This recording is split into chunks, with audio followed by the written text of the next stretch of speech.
இட்லி, தோசைன்னு எப்பவும் ஒரே மாதிரி செய்யாம, வித்தியாசமா ரவை வச்சு இந்த மாதிரி தோசை ட்ரை பண்ணி பாருங்க. பசங்க விரும்பி சாப்பிடுவாங்க. டேஸ்ட்டும் டிஃப்ரெண்ட்டா இருக்கும். அது பண்ணுறதுக்கு ஒரு பவுல்ல 1 கப் வறுத்த ரவை எடுத்துக்கோங்க. அது கூட 1/4 கப் தயிர், தேவையான அளவு உப்பு, கொஞ்சமா தண்ணி சேர்த்து கலந்து வச்சுருங்க. தேவைப்பட்டா இன்னும் கொஞ்சம் தண்ணி சேர்த்து கலந்துட்டு 10 நிமிஷம் அப்படியே விட்டுருங்க. அதுக்கப்புறம் அதில ஒரு வெங்காயம், ஒரு துருவின கேரட், ஒரு தக்காளி, கொஞ்சமா கொத்தமல்லி, 1 டீஸ்பூன் சில்லி ஃப்ளேக்ஸ், 1/2 டீஸ்பூன் மல்லித்தூள், கரம் மசாலா, கொஞ்சமா எண்ணெய் சேர்த்துட்டு எல்லாத்தையும் நல்லா கலந்து விட்டுருங்க.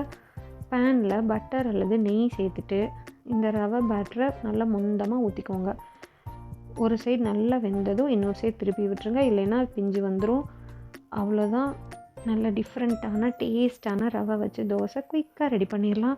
மயோனஸ் அல்லது சாஸ் வச்சு பசங்களுக்கு கொடுத்தீங்கன்னா விரும்பி சாப்பிடுவாங்க. ட்ரை பண்ணி பார்த்தீங்கன்னா கண்டிப்பாக கமெண்ட் பண்ணுங்கள். Happy cooking, happy plate.